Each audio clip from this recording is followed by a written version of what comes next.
He promised to marry her when he was rich. He kept his word. He returned with empires of shadow and a heart armored in violence. And she looked at the monster he'd become and asked, "But where is my poor boy?" Hey, beautiful souls of ruthless billionaire obsession, after dark. You know that space between a memory and a miracle, where a childhood vow, pure and desperate, echoes across years, changing shape in the dark. This is that story. The scent of warm bread on a cold day. The weight of a single chipped stone was kept on a windowsill. The terrifying silhouette of a man who achieved everything he swore and lost his soul in the bargain. Have you ever held a promise so old it became a ghost, only to have it walk back in, breathing and changed, demanding you remember? If you're ready for a love story that has to fight its way back to its own beginning, hit like, subscribe with the bell for daily journeys into the soul, and let's dive into the tale of the promise and the price. The black sedan was an alien thing on Cypress Street. It was too clean. Its windows were too dark. It sat at the curb across from the row of struggling storefronts like a panther napping in a sheep pen. Inside, the air was cool and silent, smelling of leather and faintly of sandalwood. Kaito Jong watched. He didn't move.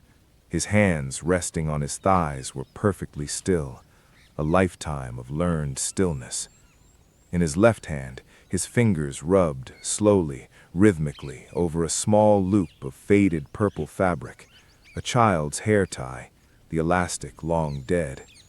It was the only soft thing about him.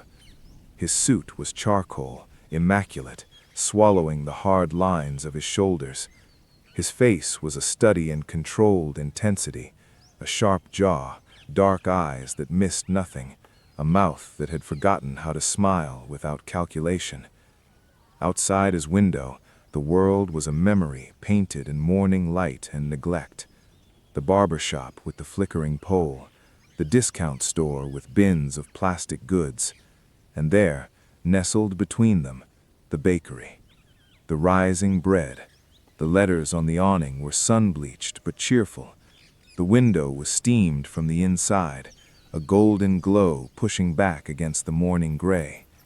And in that window, a shape, moving, a figure behind the counter. Kai's breath hitched, just once, a tiny crack in the stillness. The memory came unbidden. It always did when he was tired, when his guard was down. Not the memory of the promise, the memory before. 12 years old, bones aching with hunger sharper than any cold. The Chicago winter was cutting through his thin jacket. He'd stood right there, on that cracked sidewalk, his nose almost pressed to this same glass.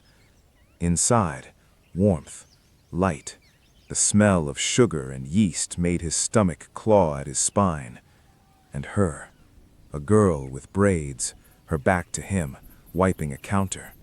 Her grandmother, a woman with a face like a wise old map, pulling a tray from the oven, a deep amber pie that sent up a cloud of spice steam. The girl had turned, seen him. Her eyes had widened, not in fear, but in a kind of instant, heartbreaking understanding. She hadn't smiled. She'd just looked at him, this hollow-eyed ghost of a boy, and nodded, once, as if making a decision. He blinked. The memory dissolved. The figure in the window now was a woman, not a girl. Her shape was different, fuller, curved with time and strength. She lifted a heavy mixing bowl, her arms tensing with a grace born of daily labor. She was humming a song he couldn't hear. A streak of flour marked her dark cheek. Amani. His fingers tightened on the purple thread. Amani.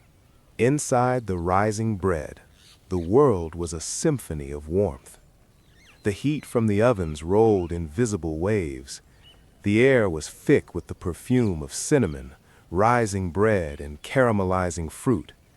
Gospel music played softly from an old radio on a shelf crowded with photos and ceramic angels. Amani Johnson moved through it all like it was an extension of her own body. Flour dusted her apron like a second skin. Her hands, strong and capable, plunged into a cloud of dough in a huge ceramic bowl. Fold, push, turn, a rhythm as old as breath. Her mind was a list. Sweet potato pies for Mrs. Clark's repast. The sourdough starters needed feeding. The delivery for the community center was late. But beneath the list, a constant low hum of weariness. The rent was going up. The mixer was making a funny sound. The loneliness of a long day that started before dawn and ended long after dark in a quiet apartment above the shop. Her eyes flicked to the windowsill. There, beside a pot of stubborn rosemary, sat a smooth gray river rock. It was chipped on one side, a promise rock. She'd painted a tiny, clumsy heart on it with blue nail polish a lifetime ago. It was just a rock. It meant nothing, and it meant everything. She didn't let herself think about it often. That was a path lined with old, childish tears, a path that led to a skinny, silent Korean boy with eyes too old for his face, and a vow made in the desperate, foolish currency of children. I'm gonna be rich one day, Amani, really rich, and when I am, I'm gonna come back and I'm gonna marry you. She could still see his face, dead serious, starving but proud. She'd given him a slice of pie and a ham sandwich. She'd laughed, a gentle sound. You don't gotta marry me. Kai, just be safe, okay? He'd taken the food. He'd looked at her, and for a second, the old man eyes were gone, replaced by a fierce, blazing light. I promise. Then he was gone, swept into the system. She'd waited for a letter, a call, a glimpse, years. The hope had been a little bird in her chest. Then, slowly, the bird had stopped singing. It hadn't died. It had just gone very, very quiet. She wiped her hands on her apron, leaving new streaks on the faded fabric. She glanced outside, squinting at the unfamiliar sedan. Probably a city inspector, or someone lost. Not her business. The bell over the door jingled. Her morning regulars, the old men who played checkers in the corner, shuffled in. The day had begun. Outside, from the back of the sedan, Kai's lieutenant, a sharp-faced man named Sung, spoke low. Sir, do you want us to prepare anything? Kai's eyes stayed fixed on the bakery window, on her. No, he said, his voice a low gravel. You stay here, all of you. He opened the door. The sounds of the street rushed in, a distant siren, a barking dog, the rumble of the bus. He didn't look back. He straightened his jacket, a subconscious armor adjustment. In his pocket, the faded hair tie was a secret weight. He crossed the street. His polished shoes navigated the cracked concrete. With every step, the ardor of Kaito Jung, the man who commanded fear and respect in whispers, felt thinner. The ghost of the hungry boy he'd been rose up to meet him. He paused just outside the door, his hand on the cool metal handle. Through the glass, he saw her laugh at something one of the old men said, her head thrown back, the column of her throat exposed. A sudden violent wave of emotion hit him, a cocktail of longing, shame, and a terrifying, fragile hope. He pushed the door open.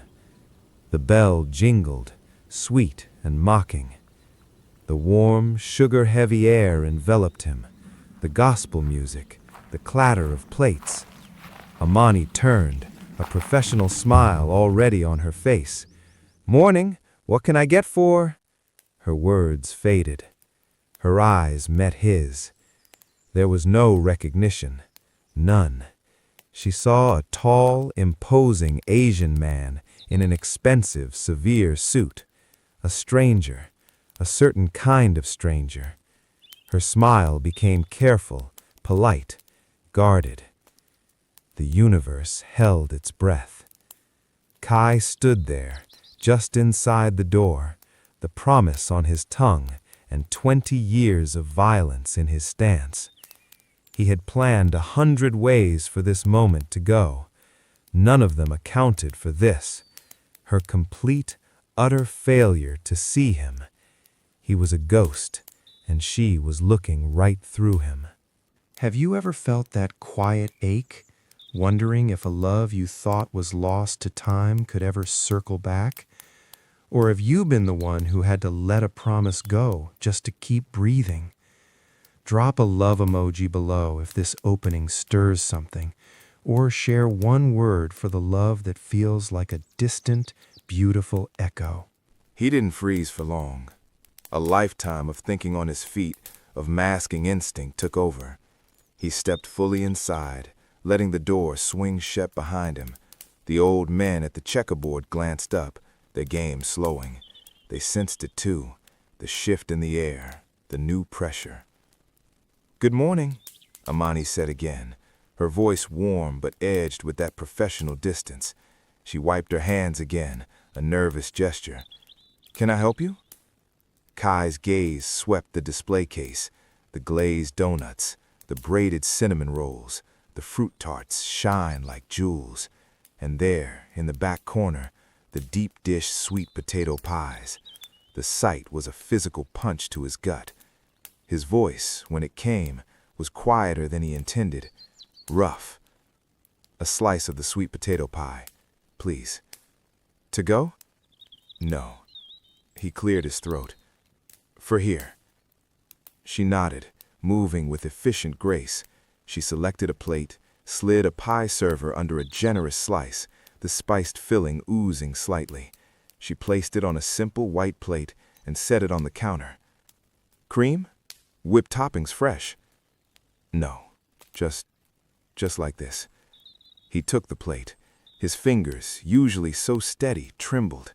He hid it by turning quickly, choosing the small table by the window, the very spot where as a boy he dreamed of sitting.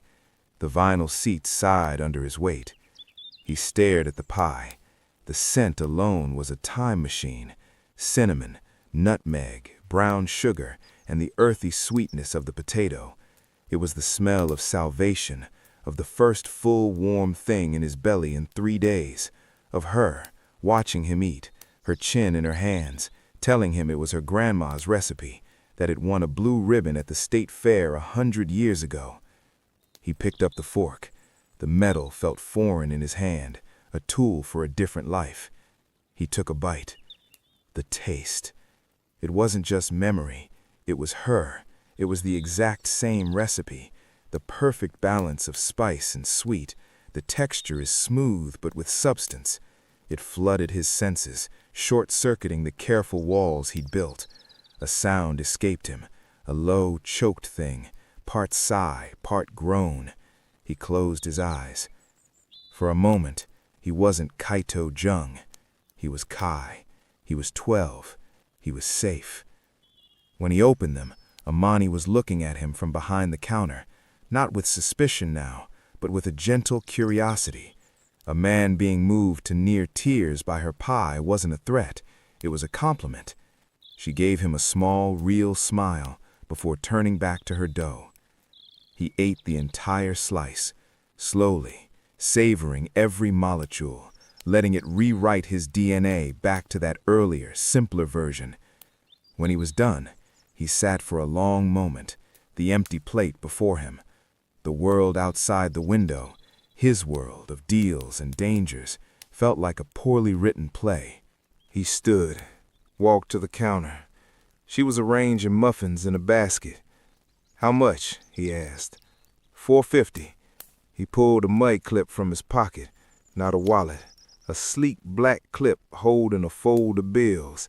He peeled off $100 bill and laid it on the counter beside his plate. Amani's eyebrows went up. "Sir, I don't have change for that right now. The register just opened." "Keep it," he said, his voice still rough around the edges. Her expression closed slightly. Charity was one thing. This felt different, ostentatious. "That's not necessary. It's just pie." "It's not just pie," he said, and the intensity in his eyes made her take a half step back. He saw the flicker of fear return. He'd messed it up. He was scaring her. He softened his tone, an effort that felt physically awkward. "Please, consider it a thank you for keeping this place exactly as it was." He didn't wait for a response. He turned and walked out, the bell jingling behind him. Amani stared at the $100 bill like it was a strange insect. She picked it up, feeling the crisp paper. She shook her head, muttering to herself about confusing strangers, and tucked it into the cash register's empty slot. She'd put it in the community tip jar later. It felt like tainted money. The sedan was gone when she looked out later. The day rolled on in its familiar rhythm. The lunch rush came and went. Soups, sandwiches, more pies. The delivery driver finally came for the community center order. The mixer's funny sound got worse, then settled. At closing time, she was alone. The old men had left hours ago. She flipped the sign on the door to closed, sighed, and started the nightly routine, wiping down tables, mopping the tile floor. The gospel radio was off now, leaving only the hum of the coolers and the splash of her mop water. She was in the back, washing the last of the big mixing bowls when she heard it. A knock on the front door. Not the cheerful jingle of the bell. Someone was tapping on the glass, firm, insistent. Her heart gave a nervous leap.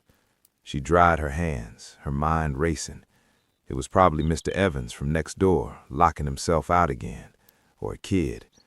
She walked through the darkened bakery, the shapes of tables and chairs familiar ghosts.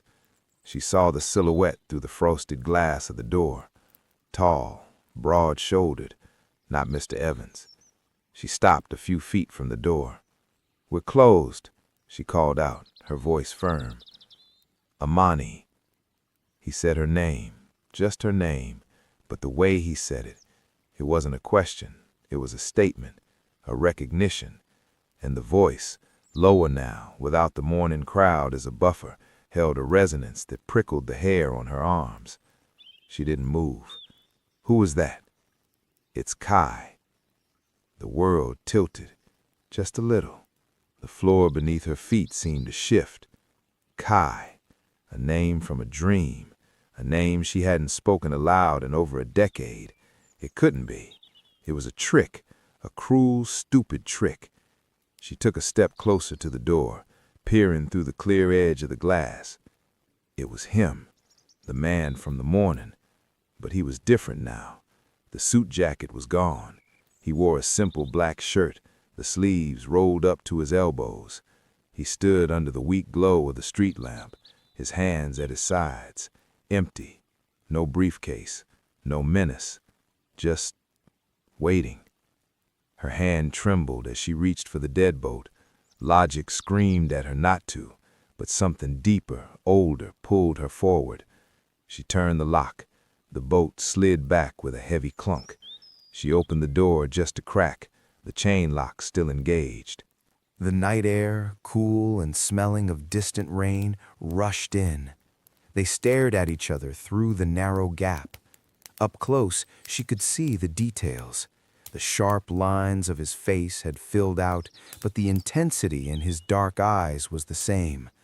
Only now it was banked, controlled, like a fire under a thick layer of ash.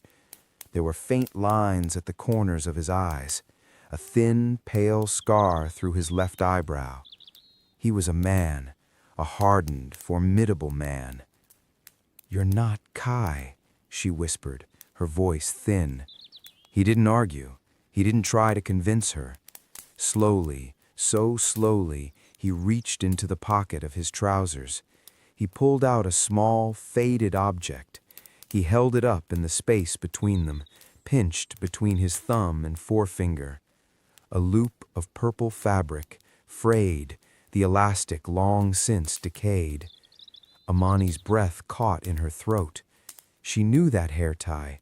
She'd lost it one afternoon, pulling her braids up into a ponytail before basketball practice.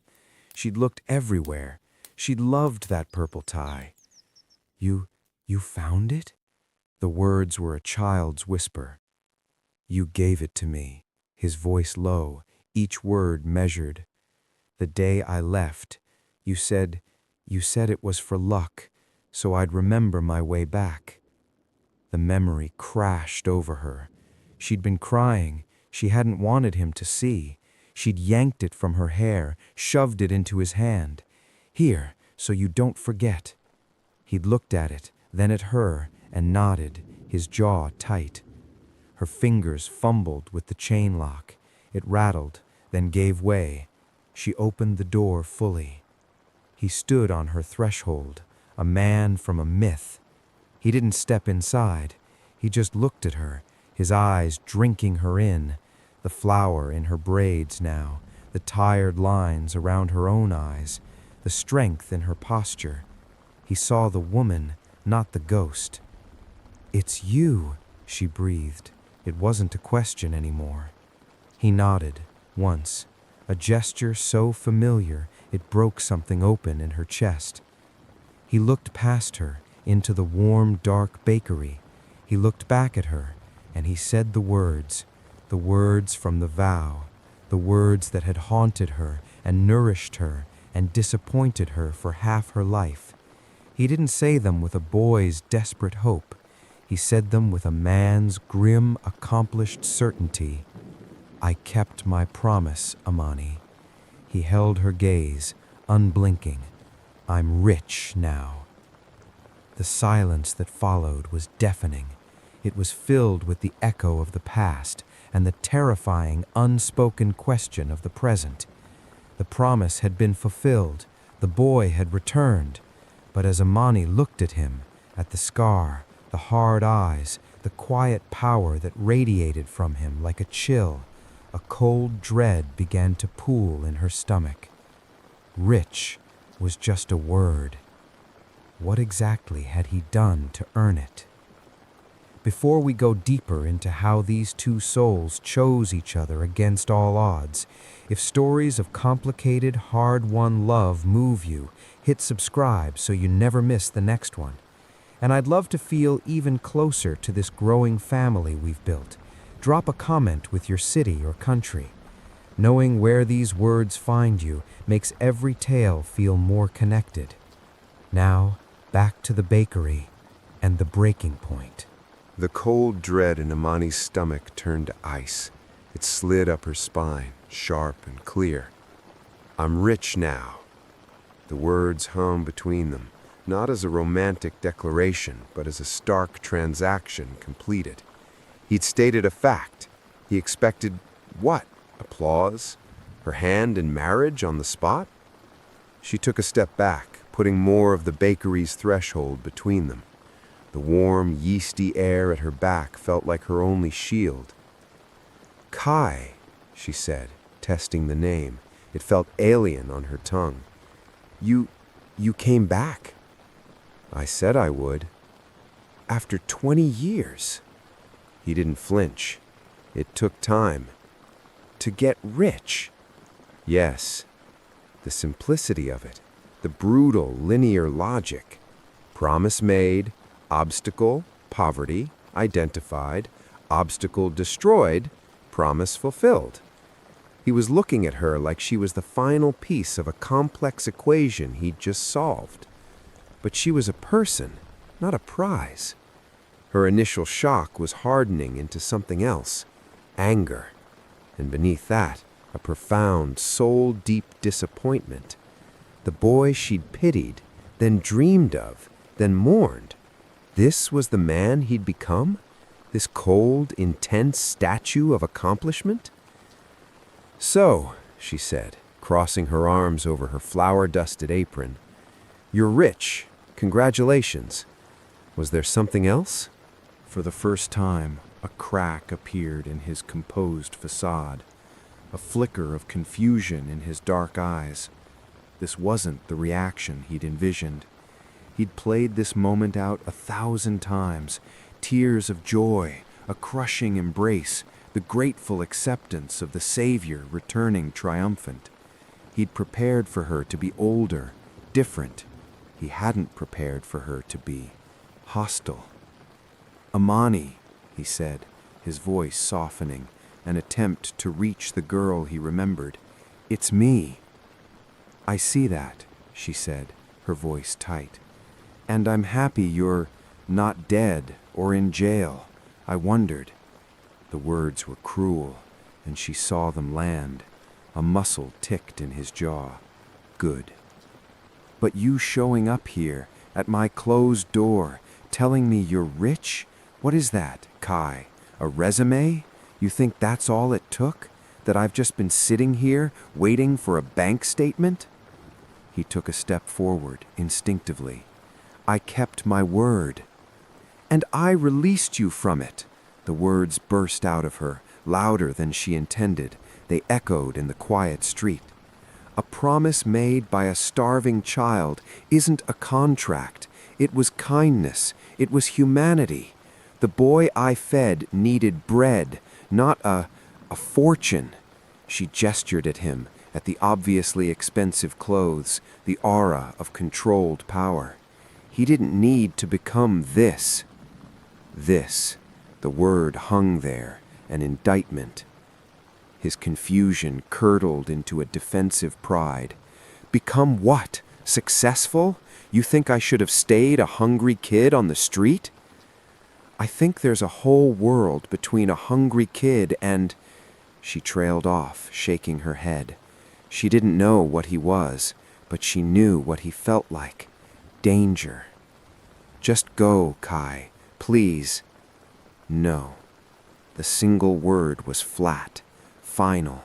It wasn't a request. It was the voice of a man used to being obeyed. Fear, pure and sharp, cut through her anger.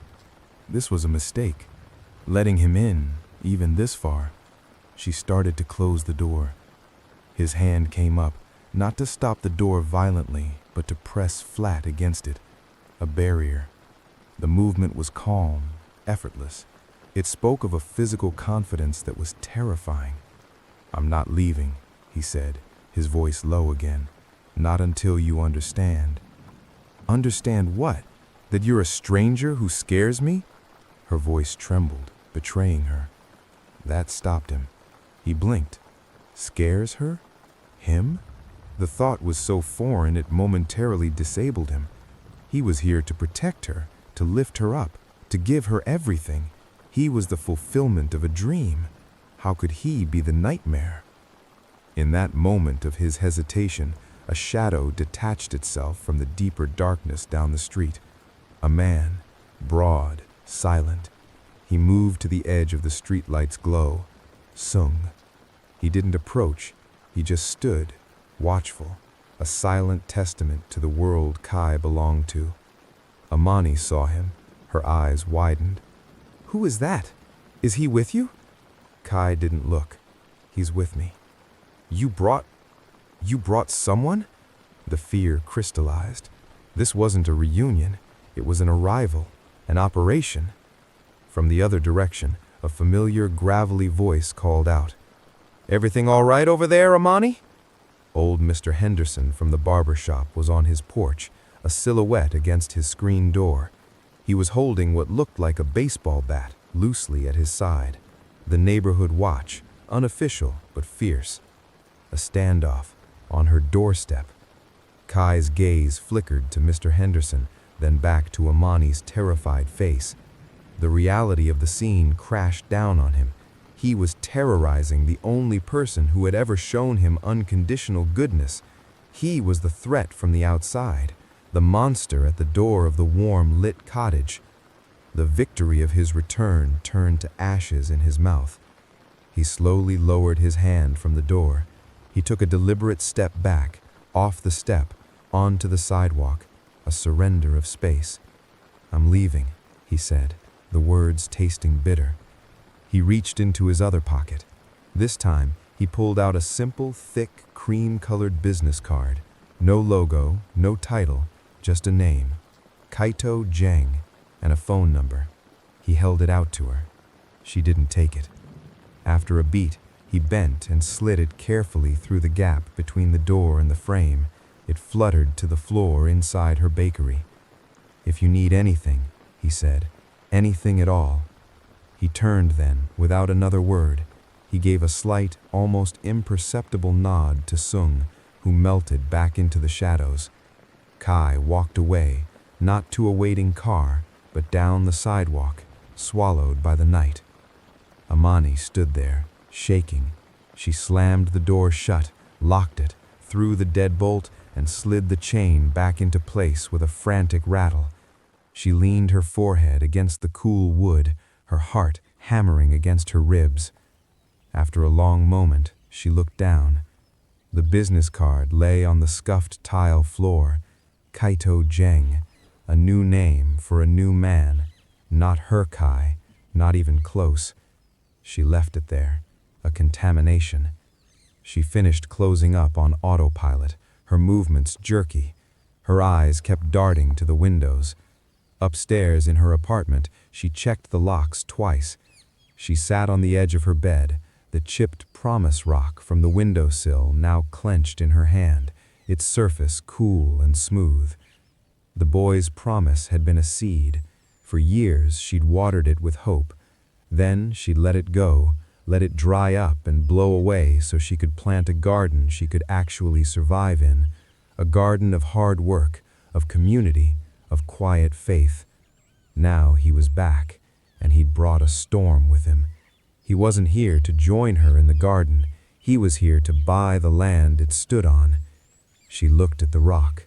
The silly blue heart faded to a ghost. She hadn't waited for him, not really, but a part of her, she realized now, had always kept that soil bare, just in case. Now she knew. What had returned wasn't a seed. It was a different kind of stone, one that could shatter everything. When has fate ever forced two guarded hearts into the same space? A promise from the past, a dangerous present, and a table that needs fixing. Comment your own unexpected proximity moment. Did it heal you or break you open wider? The next week was a study in tense normalcy.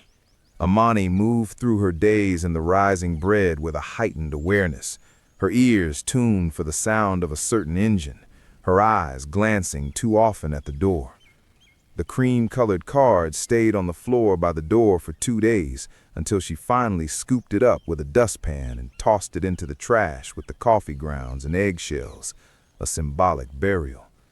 But the neighborhood had eyes.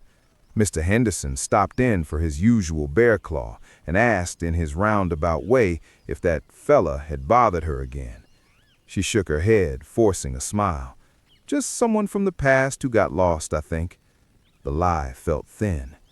The threat, when it came, wasn't from Kai.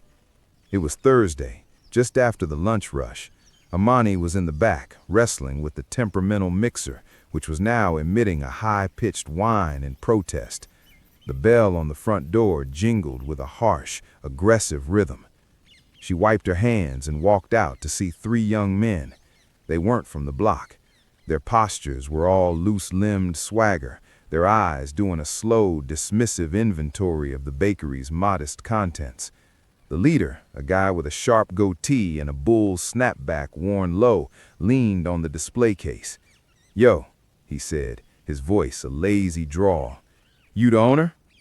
"I am," Amani said, keeping her voice level. She didn't move from the doorway to the back. "Can I help you?" "Just making the rounds, introducing ourselves." He flashed a smile that didn't reach his eyes. "We're the new neighborhood association, looking out for local businesses like yours, especially ones that seem vulnerable." Amani's blood ran cold. She knew this script. It was old, and it never changed. "I have an association. We look out for each other just fine." The man's smile faded. See, that's the old way. We're the new way. We provide security services. Make sure nothing unfortunate happens to your pretty little oven or your windows. He tapped the glass of the display case with a key. Tap, tap, tap. Our fee is reasonable. $1,000 a month. Call it insurance. 1,000? The laugh that burst from Amani was pure shock. I don't make that in a week. The answer is no. The man's face went flat. All right, we'll be back. Maybe when your association is busy. He pushed off the counter. Think about it. The first accident is free. They left, the door jingling their exit. Amani stood frozen, her hands trembling. This was the reality of her world, a reality her grandmother had faced, that she now faced, a slow, grinding pressure. She could call the police. It would do nothing. A report, a shrug, they'd be back. She spent the rest of the afternoon jumping at every sound. When she finally flipped the sign to closed, her nerves were frayed. She was hauling the trash bags out to the alley dumpster when she heard it, the scuff of shoes, a low chuckle. They were there.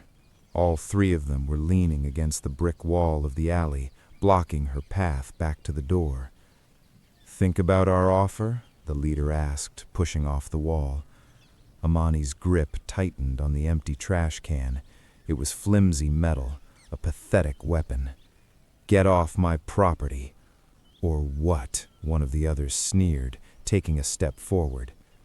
Before Amani could react, before the man could take another step, new shapes flowed into the alley from both ends, silent, efficient. They moved like water, and they moved fast. It wasn't a brawl. It was a clinical dismantling. Two of the new arrivals took the two sidekicks, a sharp, precise strike to a nerve cluster, a locked joint, a muffled grunt of pain, and the men were on the ground, gasping, immobilized but not brutally injured. The leader turned, eyes wide, just in time to see Sung standing before him. Sung didn't speak. He simply looked at the man, his expression utterly bored. Then his hand shot out, not to the man's face, but to the hand that was reaching for his pocket. There was a crisp snap of a dislocated finger. The man screamed, high and sharp. Sung caught him by the front of his jacket as he sagged. "Listen," Sung said, his voice a soft, deadly monotone. "This place, this woman, is under protection. You will never look this way again. You will forget this street exists. If you remember, we will help you forget. Permanently. Nod if you understand." The man, white-faced and cradling his hand, nodded frantically. "Good. Collect your trash and go." The two on the ground were hauled up by their companions. In less than 30 seconds, the alley was empty again, save for Amani, Sung, and two other impassive men who now stood blocking the alley ends. Amani was pressed against the cold brick wall, her heart a frantic bird in a cage. She'd watched it happen. It was protection, yes, but it was a kind of violence so controlled, so effortless, it was more terrifying than the crude threat it had countered. Sung turned to her. He gave a small, formal bow of his head. "Miss Johnson, you are safe." Who are you?" she stammered. "Mr. John's associates," he said simply. "He anticipated you might have troubles.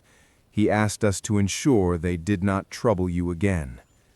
Mr. Jung. Kaito. He'd done this. He'd had her watched. He'd intervened with this military operation. Before she could form a response, anger, gratefulness, terror, a familiar low voice came from the mouth of the alley. "Amani?" Kai stood there. He wasn't in a suit. He wore dark jeans and a gray sweater. He looked almost ordinary, but his eyes were on Sung, a question in them. "It's handled, sir," Sung said. Kai nodded. His gaze shifted to Amani, still frozen against the wall. "Are you hurt?" The concern in his voice was genuine. It was that, more than the violence, that broke her paralysis. A hot wave of fury surged up, burning away the fear. "You," she spat, pushing away from the wall. "You had them follow me? You're having me watched?" "It was precautionary," he said, taking a step into the alley. This area is my home, and you just brought your war to my back door." She gestured wildly at the now empty alley. "You think that's better? You think I want that kind of protection? Men who break fingers in an alley to make a point?" "It's effective," he said, and it was the calm pragmatism in his tone that enraged her further. "Get out," she shouted, her voice echoing off the bricks. "All of you, get off my property and stay away from me. I don't want your money. I don't want your protection. I don't want you." Her words, sharp as knives, landed in the sudden silence. Sung and the other men looked at Kai, awaiting an order. Kai just looked at her. He saw the fury, the betrayal, the absolute rejection. He had solved the problem. He had eliminated the threat, and she was looking at him like he was the greater threat. The logic of his world, the only logic he'd known for 15 years, failed completely here. He raised a hand, a slow, yielding gesture. To Sung, "Go." Without a word, the men departed, vanishing into the gathering dusk. Kai and Amani were alone in the alley. "It was only to keep you safe," he said, his voice quiet. "You don't get to decide what keeps me safe," she shot back, but the fire was dying, replaced by a shaking exhaustion. "You can't just insert yourself with force. This isn't your world, Kai." "Isn't it?" The question was soft, almost to himself. He looked around the alley, at the dumpster, the faded graffiti, the fire escape. It was the same world he'd scraped through as a kid. He'd just learned a different, harder set of rules to survive in it. He took a slow breath. "He will go," he said. "But the men who threatened you, they won't be back. That, at least, I can give you." He turned to leave. "Wait." The word escaped her before she could stop it. He paused. She hugged her arms around herself. The adrenaline was crashing, leaving her cold and shaky. The front table, by the window. It's wobbly. Grandma always said she'd fix it." She didn't know why she said it. It was an olive branch made of splinters. A test, maybe. "You were good with your hands as a kid, with those little models you'd make from trash." He turned back. He searched her face. The anger was gone, replaced by a wary, profound tiredness. She wasn't thanking him. She wasn't welcoming him. She was giving him a task, a simple, human task. He nodded. "I can fix it." "Not now," she said quickly. "Tomorrow, during the day, when the sun is out." A rule, a boundary, in the light. He understood. "Tomorrow," he agreed. He left then, walking down the alley alone. Amani watched him go, her mind a chaos of fear, relief, and that treacherous, unwanted flicker of something else. He'd been a ghost, then a storm. Now he was a man who could fix a wobbly table. She didn't know what that meant, but the orbit was now inescapable. Their worlds had collided, and the gravity was pulling them closer, no matter how hard she fought it. The next afternoon he came, alone. He carried a small, worn leather tool bag, not a shiny new kit. He nodded to her behind the counter, said nothing, and went to the wobbly table by the window, the very table where he'd eaten the pie. He got down on his knees. He examined the joinery. He pulled out a screwdriver, his movements focused, precise. He didn't try to make conversation, he just worked. Amani pretended not to watch. She refilled napkin dispensers and wiped already clean counters, but she saw it, the careful concentration, the way his large, capable hands handled the small screw with a tenderness that contradicted everything she'd seen in the alley. He wasn't Kaito Jung, the boss, in that moment. He was a man fixing a thing that was broken. It took him 20 minutes. He tightened, adjusted, and tested. Finally, he gave the table a firm shake. It was solid, rock solid. He stood up and gathered his tools. "Thank you," Amani said, the words quiet but sincere. He looked at her, then at the table. A tiny, almost invisible crack in his armor appeared, a faint hint of pride, not in his wealth or his power, in a job done well, a simple, good thing. "You're welcome," he said. He didn't linger. He just walked out, the bell jingling softly behind him. Amani walked over and sat at the table. She placed her hands flat on its surface. It didn't shake. It held her weight firmly. She looked out the window to the spot where his sedan had been. The fear was still there. The walls were still up. But beneath them, in the quiet space where the wobble used to be, was a new and terrifying truth. She had seen a glimpse of the boy, and the boy was still in there somewhere. The fixed table became a silent monument. Every time Amani wiped it down, she felt its new, stubborn solidity. It was a fact. He had come. He had fixed something. He had left. No demands, no grand speeches. It disrupted her narrative of him as a pure, invading force. He started coming in after that. Not every day, maybe twice a week. Always in the late afternoon lull, after the lunch crowd and before the after-school cookie rush. He would order a coffee, black, and a slice of whatever pie was left. He always paid exact change. He always sat at the fixed table. He didn't try to talk to her. He'd read something on his phone or just stare out the window, his face unreadable. He was a presence, a quiet, intense pressure in the corner of her world. The regulars eyed him warily at first, but he was a ghost who paid his tab and left no mess, so they eventually accepted him as part of the bakery's new, strange furniture. Amani's anger simmered down into a constant, low-grade tension, and curiosity, a dangerous, unwelcome curiosity.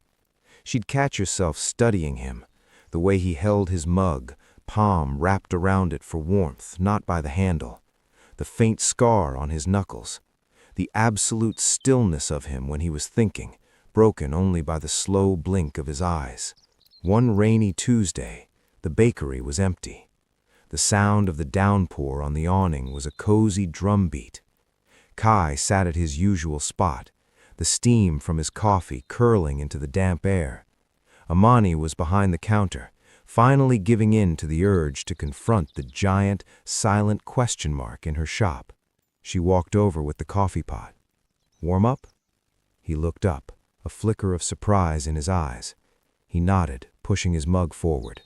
"Thank you." She poured. The rain pattered. She didn't walk away. "Why are you here, Kai?" Her voice wasn't accusatory. It was just tired, truly wanting to know. He stared into the dark liquid in his cup. "I told you." "The promise, yeah." She leaned a hip against the neighboring table. "But that's a kid's reason. You're a man, a powerful man by the look of it. You could have sent a check, a diamond, a lawyer. You didn't have to come sit in my bakery and loom." A faint, almost smile touched his lips at the word loom. It vanished quickly. "I needed to see it was real," he said quietly. "That you were real, that this place was still here. And now that you've seen?" He finally looked at her.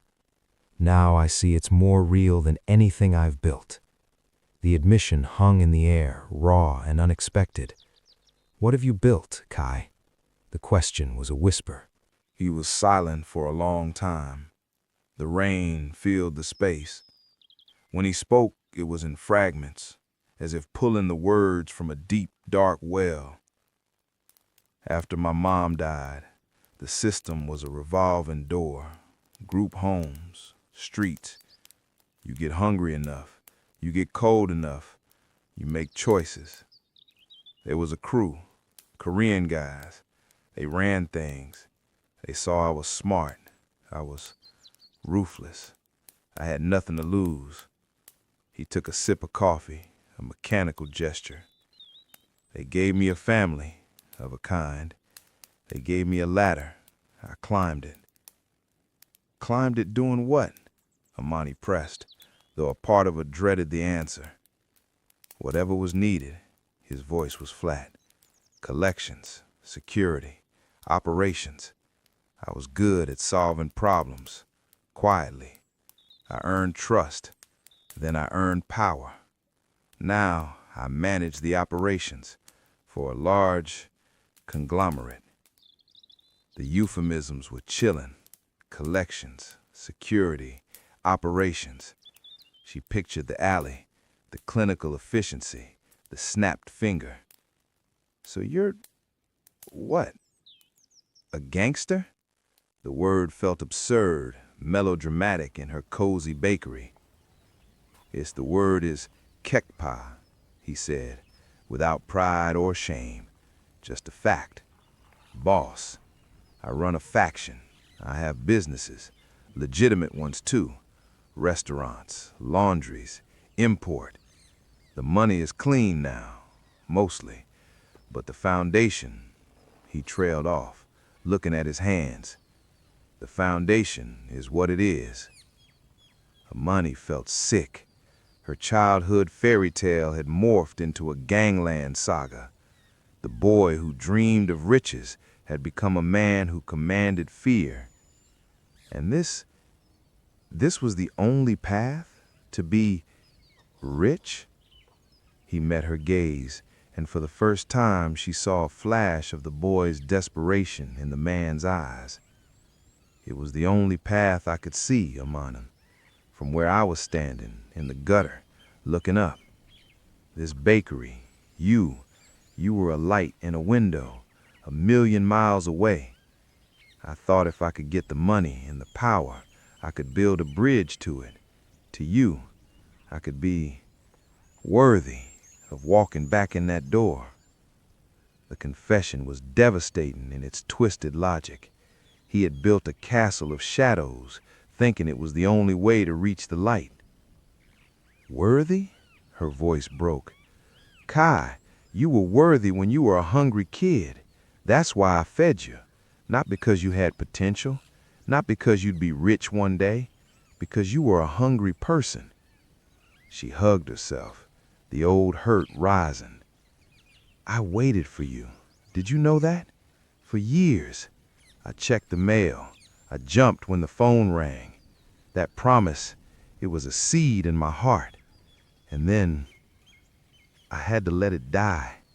I had to bury it so I could live, so I could build this. She gestured around the bakery, her voice thick.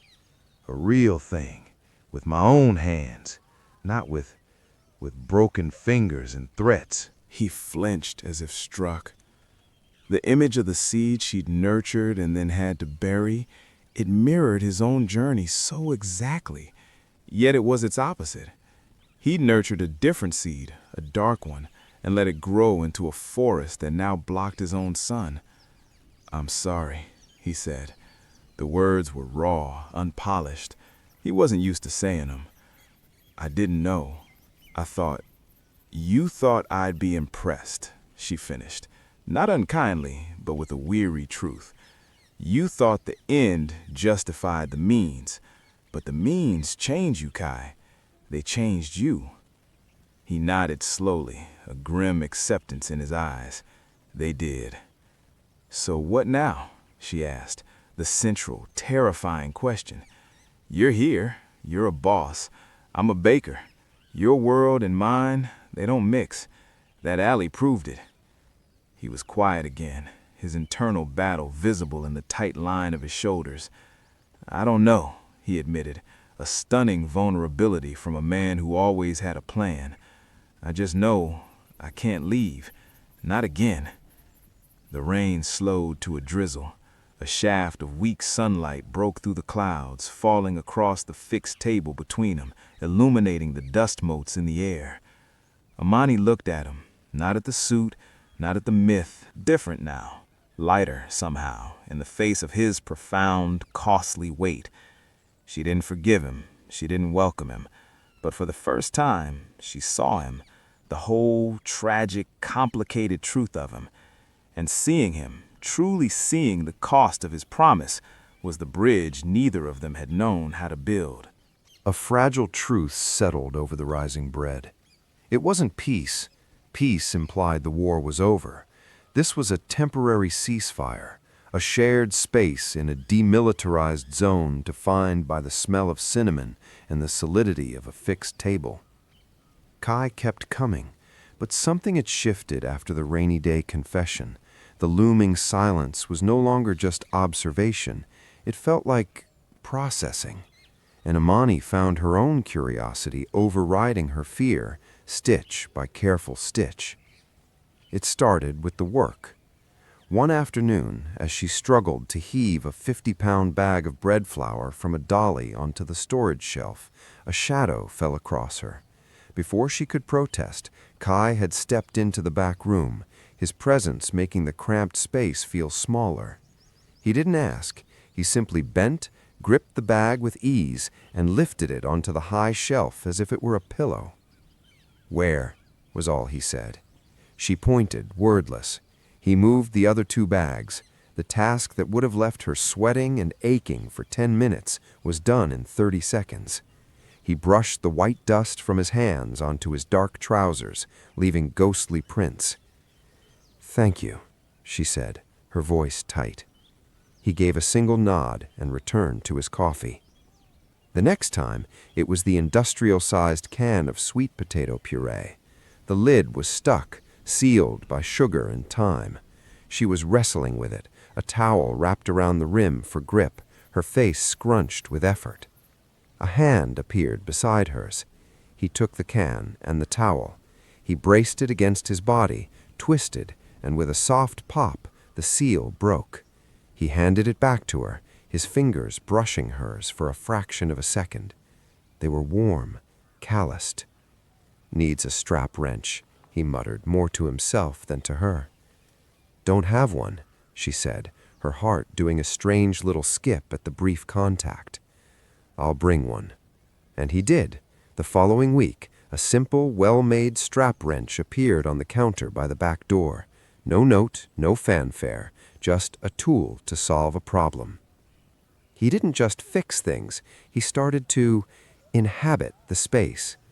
One slow Wednesday, after he'd finished his pie, he didn't leave. He watched her for a while as she peeled a mountain of sweet potatoes for the next day's baking, her movements fast and efficient, the peels curling into a brown-orange heap. "Can I help?" The question startled her. She looked at him, at his expensive watch, his clean hands. "You don't know how." "Show me." It was so simple, so disarming. She handed him a peeler and a potato. He sat on a stool at the stainless steel work table, his long legs folding awkwardly. He mimicked her grip and made a tentative, clumsy swipe. A thick, wasteful chunk came off with the skin. "You're going to put me out of business," she said, but there was no bite in it. Almost amusement. He frowned, focused. His next attempt was better, slower, more precise. He fell into a rhythm, his intense concentration now directed at the humble vegetable. She watched, fascinated, as the man who commanded territories peeled a sweet potato with the grave focus of a diamond cutter. They worked in silence for a while, the only sounds the scritch-scritch of the peelers and the hum of the cooler. "My mother," he said, suddenly, his voice low. "She made the best kimchi. Spicy, fermented just right. She'd put it in everything, even in grilled cheese." A ghost of a smile touched his lips. gone as soon as it appeared. I haven't had it. I haven't thought about that in a long time. Amani stopped peeling. She looked at his down-turned head, the vulnerable curve of his neck. This was a memory he was giving her, a piece of the boy, unsanitized by time or trauma. My grandma, she offered, back, a reciprocal gift. She said the secret to her pie crust wasn't in the recipe, it was in your hands, the temperature of them. You had to work the butter in quickly with your fingertips before your warmth melted it. Cold hands, warm heart, flaky crust, she'd say. She held up her own flour-dusted hands. Mine runs hot, so I have to work fast. He looked at her hands, then at his own, now stained orange with potato juice. My hands are cold, he said, quietly. A beat of silence. Then a soft snort of laughter escaped Amani. It was an unexpected sound, warm and rich. He looked up, surprised, and then he smiled. A real one. It transformed his face. It erased the hard lines around his mouth, lit up his eyes, and made him look years younger. It was the boy's smile, the one she'd seen only a handful of times before the world got its claws in him. The sight stole her breath. He saw her reaction, and the smile faded, but the warmth in his eyes remained, a shy, newfound thing. The moment passed. They went back to peeling, but the air in the bakery had changed. It was warmer, lighter. The happiness was a soap bubble, beautiful, iridescent, doomed to pop. For 3 weeks it felt real. Kai's sedan became a regular sight, but he never arrived with an entourage. He came alone, often in the afternoons, trading his suit jacket for a simple Henley or a worn leather jacket that made him look less like a boss and more like a tired, handsome man. He peeled potatoes, he hauled sacks, he learned the difference between all-purpose and bread flour. He made Amani laugh, a sound that startled her own ears, rusty from disuse. The chipped promise rock now lived on the fixed table, a shared paperweight for delivery invoices. They talked, in fits and starts, about safe things, music, the stubborn rosemary plant, the best way to core an apple. They carefully avoided the minefields of the past 20 years. It was a conscious mutual construction, a tiny, perfect diorama of normalcy. But the diorama was built on a fault line. The tremor came in the form of Sung. He arrived on Tuesday, just before closing. Kai was in the back, sleeves rolled up, scrubbing down the giant mixing bowl that had finally given up its ghost with a proper cleaning. Amani was at the register, counting the day's takings. The bell jingled. Sung walked in, impeccable in a tailored overcoat. He didn't look at the homey decor with disdain, just with a cold, analytical absence of feeling. His eyes found Amani. "Miss Johnson." His voice was polite, empty. It made the hair on her neck stand up. "We're about to close," she said, her voice tighter than she intended. "I won't take much of your time." He stepped closer, lowering his voice. "I need to speak with Kaito. It's urgent." Before she could answer, Kai emerged from the back, drying his hands on a dish towel. The sight of him, apron tied around his waist, a smudge of soap suds on his cheek, made Sung's expression flicker for a nanosecond. It wasn't disapproval. It was something worse. Pity. "Sung," Kai said, the easy lightness draining from his face. The boss's mask slid back into place, seamless and instant. "What is it?"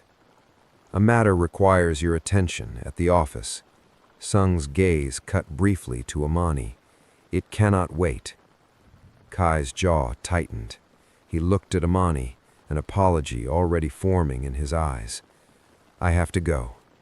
"It's fine," she said quickly, wanting him gone, wanting this cold man out of her warm space. Kai untied the apron, hung it on its hook with a care that felt like a farewell. He started to say something else, but Sung was already holding the door open. Kai gave her one last, unreadable look and followed his lieutenant out into the twilight. Amani watched from the window as they spoke beside a black SUV. Kai's posture had changed entirely. He was taller, straighter, his hands gesturing with sharp, authoritative cuts. Sung spoke, calm and succinct. Kai nodded, his face hardening into something grim. He got into the passenger seat, not the back, the passenger seat. Even that small detail spoke of a different hierarchy, a different Kai.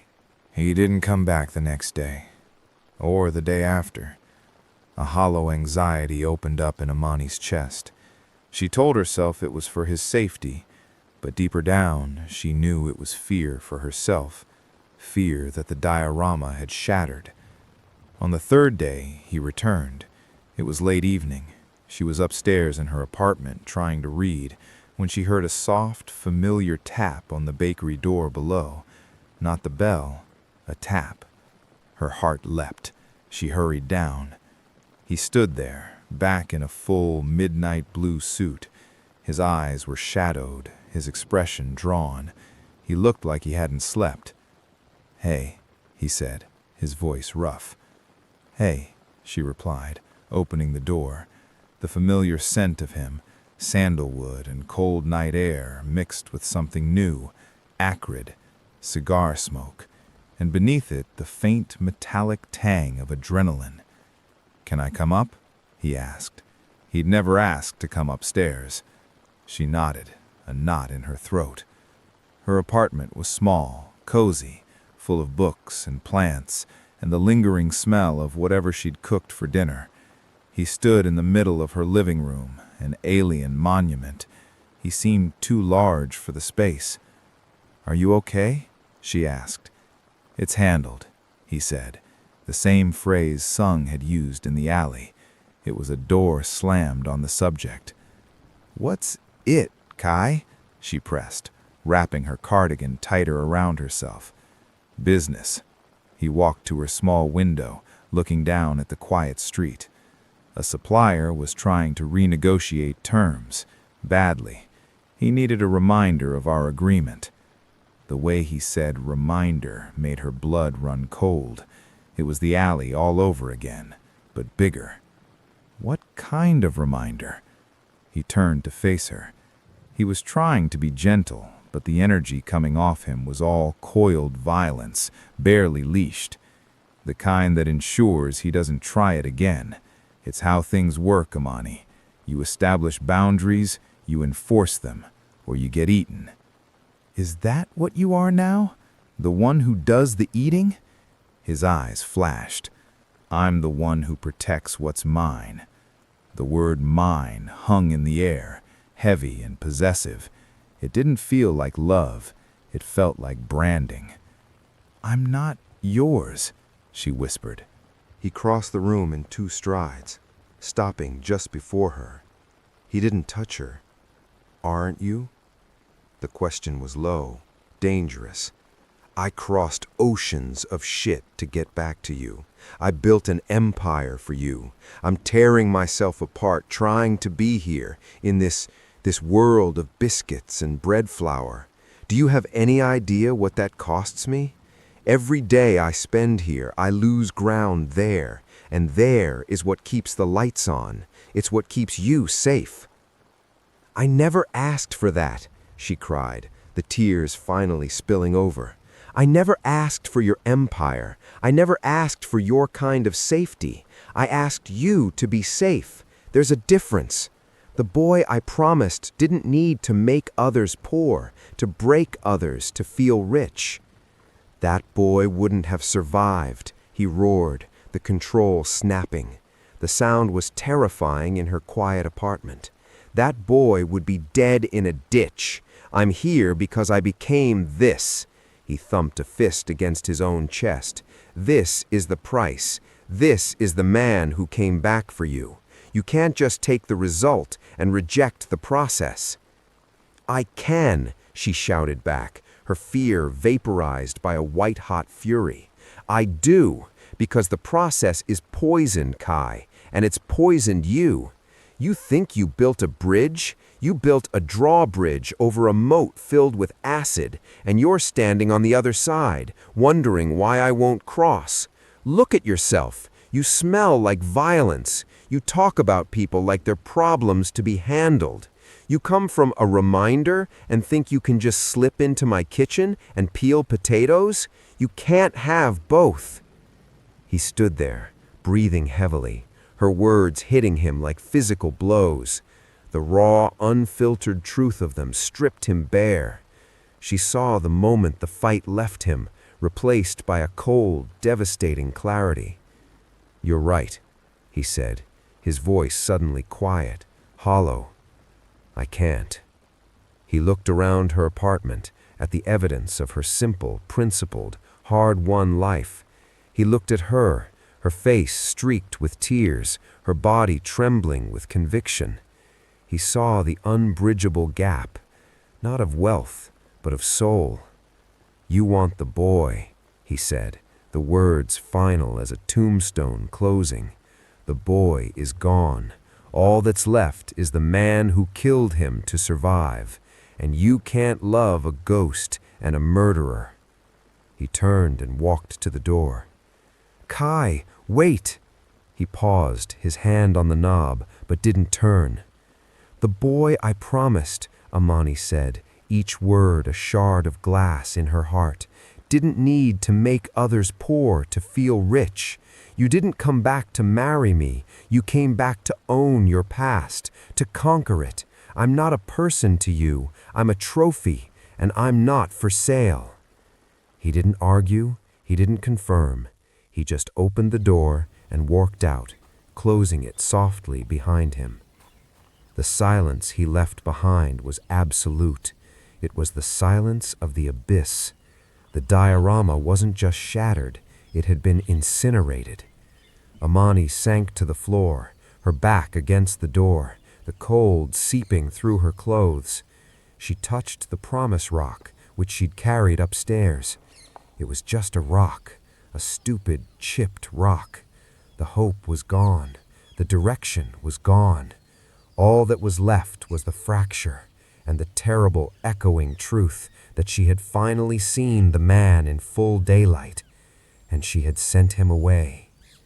But the true terror, the one that coiled in her stomach as she sobbed on the floor, was the one she couldn't voice. A part of her still loved the ghost, and a part of her was terrified that in sending the murderer away, she had just destroyed the last bridge she had to anything resembling light. Silence. For Amani, the silence of the next few days was a physical weight. The bakery felt cavernous without the anticipation of his arrival. The fixed table was an accusation. The strap wrench by the back door is a monument to a failed experiment. She moved through her tasks like an automaton. Mix, knead, bake, serve. The smiles for her customers were thin, painted on. The old men in the corner glanced at the empty seat by the window and said nothing, but their silence was eloquent. She'd done the right thing. She had to believe that. You couldn't build a life on a foundation of other people's fear. You couldn't share your bed with a man who carried the metallic scent of violence like cologne. The principles were clear. The moral high ground was solid, if bitterly cold. So why did every loaf of bread she pulled from the oven taste like ashes?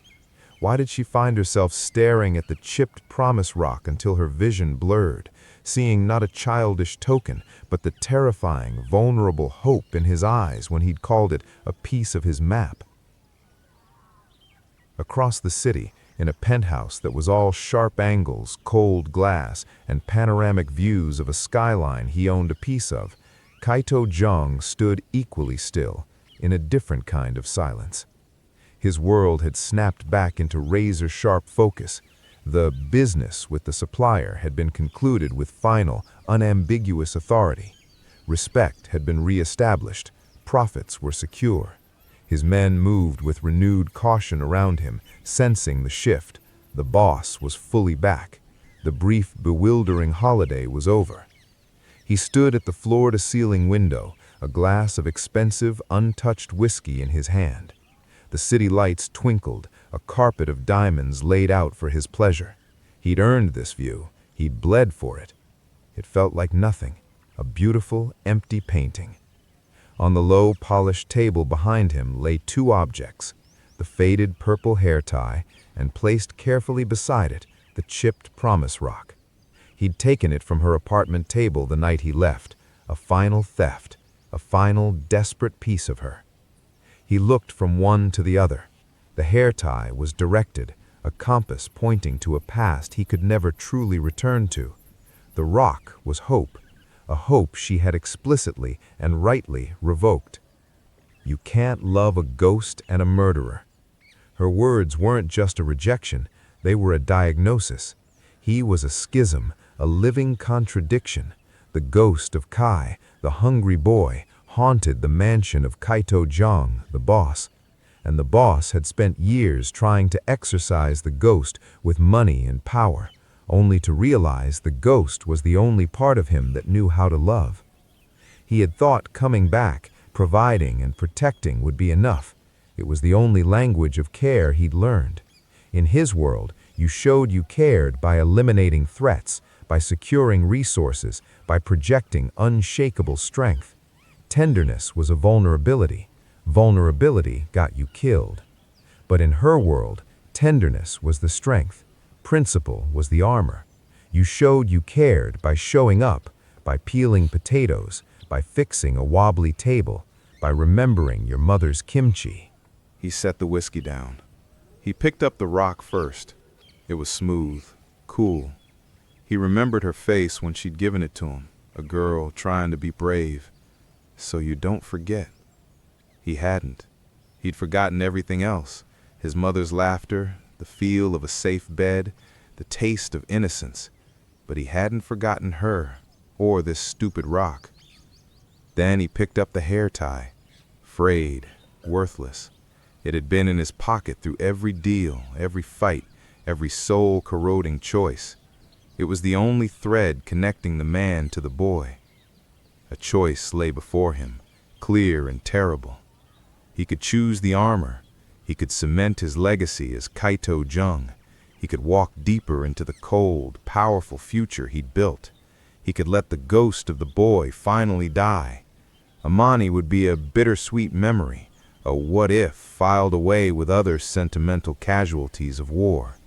He would be safe. He would be powerful. He would be utterly, permanently alone. Or he could choose the vulnerability. He could choose the ghost. The idea was insane. It meant dismantling, piece by painful piece, the only identity that had kept him alive. It meant walking away from the empire, from the respect, from the very structure of his life. It meant facing the chaos and retribution that would follow. It meant standing before her, not as a provider, but as a supplicant. Not rich, not powerful, just him, whatever was left underneath. It meant trusting that a hope, once declared dead, could somehow resurrect. Amani was packing. Not everything, just a box, some photos of her grandmother, her recipe journal, the rosemary plant, the promise rock. She was going to stay with her cousin across town for a while. The bakery could survive a short closure. She needed to be somewhere the walls didn't echo with the memory of his voice, the ghost of his laughter. She was running. She knew it. The principles were still true, but her heart was a raw, bleeding thing. She needed distance from the epicenter of the quake. As she folded a sweater, her eyes fell on the strap wrench he'd left, a simple, useful tool. She picked it up. It was well made, solid in her hand. He'd seen a problem, her struggling, and he'd brought a solution. It was his language, clumsy, direct, from a world of force applied to solve problems. But the problem he couldn't solve with force was the one between them, the problem of his own soul. She put the wrench in the box. She couldn't leave it behind. Downstairs, the door to the bakery rattled. Not a knock, a testing shake, then a louder, more insistent thump. Her blood froze. It wasn't him. He wouldn't bang. He tapped. The thump came again, followed by the sound of splintering wood, a shout muffled by the door. They were breaking in. The men from the alley, a rival of Kai's? It didn't matter. The violence he'd warned her about, the violence he'd protected her from, was now coming for her because of him. The bitter irony was a taste of copper in her mouth. She grabbed her phone, her fingers fumbling to dial 911, but even as she did, she knew it was too slow. The door downstairs gave way with a crash. She was trapped in her apartment. The only way out was through the bakery. Her heart hammered against her ribs, a frantic drum of pure fear. In that moment, her choices collapsed into one primal imperative: survive. The moral high ground, the principles, the broken heart, none of it mattered if she didn't live through the next 5 minutes. She looked around for a weapon, a lamp, a book. Her eyes landed on the strap wrench in the box. It was solid. It was heavy. It was a tool from his world. She picked it up. The cold metal felt like a verdict. This was the crossroads, not a philosophical one, but a visceral, life and death one. The path of the bakery, of warmth and principle, was being invaded by the path of the alley, of cold force and survival.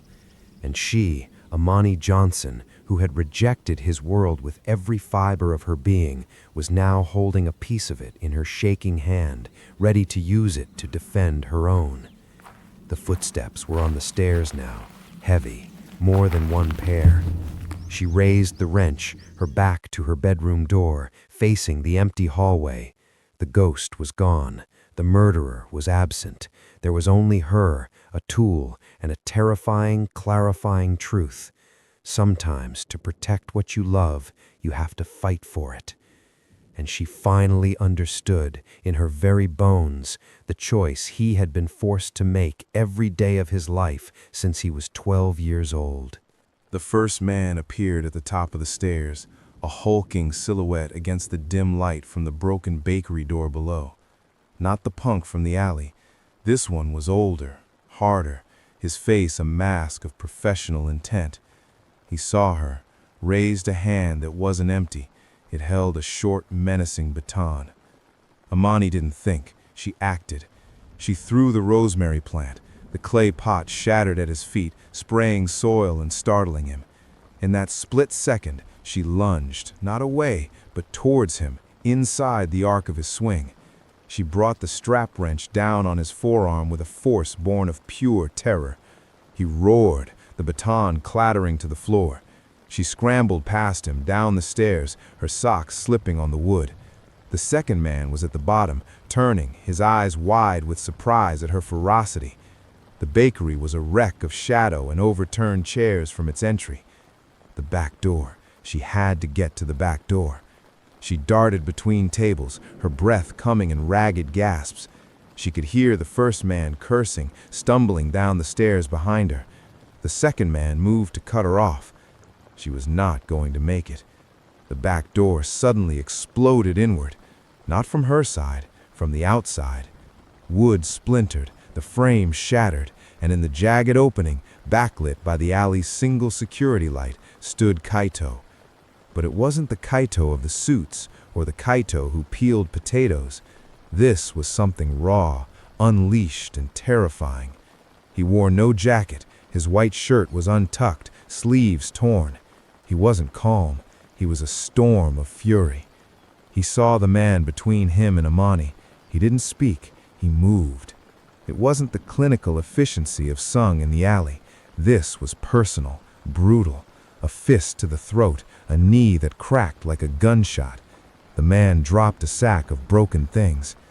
The first man reached the bottom of the stairs, his injured arm hanging limp, his good hand now holding a knife. He saw Kaito. Realization and fear flashed across his face. Jung. Kaito stepped over the fallen man, placing himself squarely between Amani and the threat. He held no weapon, just his hands, curled into fists, dark with what might have been blood already. "You look at her again," he said, his voice a low, guttural vibration, and I will remove your eyes." The man hesitated. He was hired muscle, not a martyr. He took a step back. "You have 3 seconds to be gone," Kaito said, not raising his voice. 1. The man fled, scrambling over his partner, out the shattered front door into the night. Silence rushed in, louder than the violence. The only sounds were Amani's ragged breathing and the drip of the sink in the back. Kaito didn't turn. His shoulders were heaving. He slowly unclenched his fists, his knuckles raw and split. Then, and only then, did he look over his shoulder at her. In the half-light, she saw it all.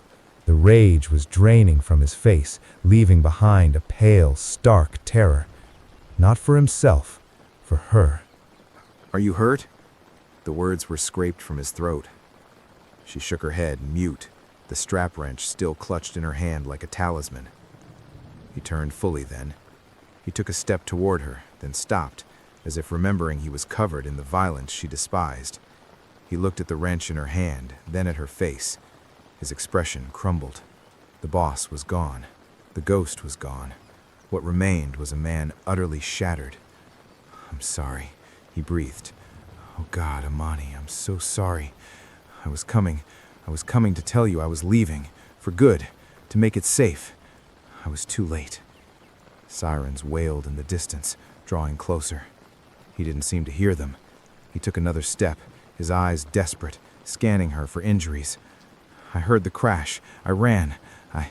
He looked at his bloody hands, helpless. "This is what I am, even when I'm trying not to be. This is what follows me." The sirens were closer now. Red and blue lights began to strobe through the broken front window, painting the wreckage of her bakery in pulses of emergency. Kaito straightened. The mask of the boss tried to reassemble, a final instinct to control the situation. "I'll speak to the police. It was a break-in. I was passing by. You don't know me." It was a clean story. It would protect her.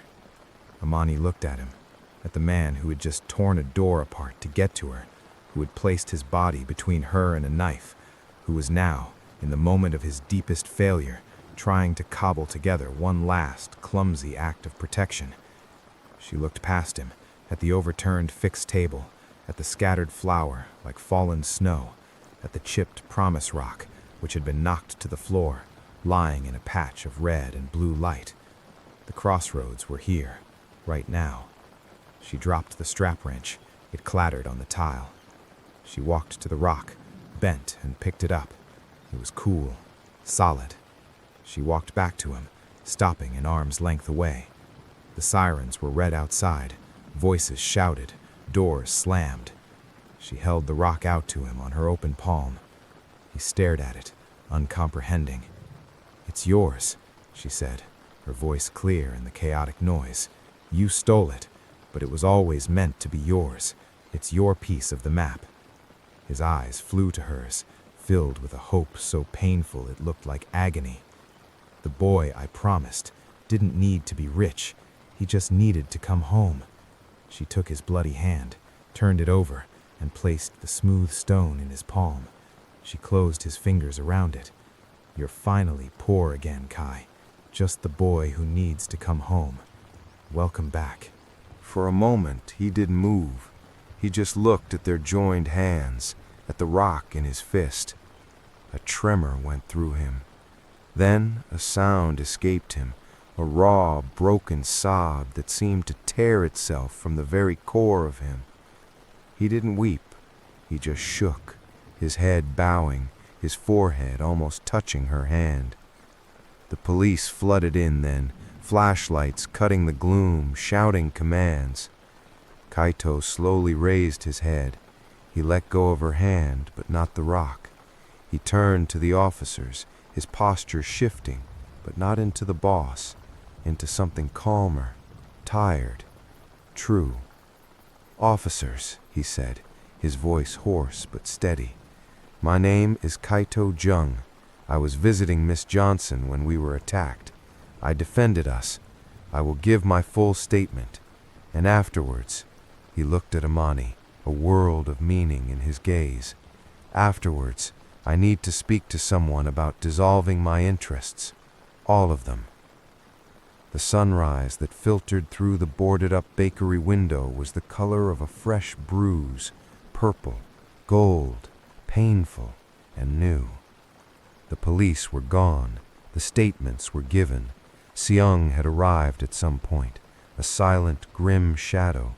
He'd taken one look at Kai's face, at Amani standing steadfast beside him, and had simply nodded, a world of understanding passing between the two men. He would handle the fallout, the dismantling. It would be messy, it would be dangerous, but the order had been given. Now it was just the two of them, sitting on the floor amid the wreckage, their backs against the wall where her grandmother's photo still hung, crooked but unbroken. They shared a blanket she'd pulled from upstairs. Between them, on the dusty floor, sat the chipped promise rock and the faded purple hair tie, side by side. "It will take time," he said, his voice rough, "to unravel it all. There will be consequences. People won't be happy." "I know," she said. "I may not have anything at the end." "You'll have this," she said, gesturing to the destroyed bakery, "and me, and 2 hands that can rebuild." She looked at his bruised, cut knuckles. "Maybe after they heal." He let out a shaky breath that was almost a laugh. He picked up the hair tie. "The direction led me back, to the alley, to the violence, to the thing I had to become." He picked up the rock. "The hope led me here, to the rubble, to the choice." He looked at her, his eyes clear, stripped bare of every pretense. "I choose the hope, Amani, even if it's just this, sitting in the ruins with you." She leaned her head against his shoulder. He stiffened for a second, then relaxed into the touch, resting his cheek against her hair. "We'll rebuild," she whispered, "together, not a fortress, a home." Outside, the city began to wake up. A car passed. A bird sang, tentative in the dawn. He was poor again. He had nothing but the clothes on his back, a mountain of dangerous trouble to dismantle, and the trust of the woman whose world he'd helped shatter. But as he sat there, her weight against him, the 2 small tokens on the floor between them, Kaito Jung knew with a certainty deeper than any he'd ever felt from power or wealth. He was finally, impossibly, rich enough. After the shatter and the reunion, how has unexpected love or the fierce hope for one changed the very ground you walk on? Has it ever asked you to tear down an old world to build a truer one? Share your transformation below. Let's fill this space with proof that coming home to yourself is the greatest wealth of all.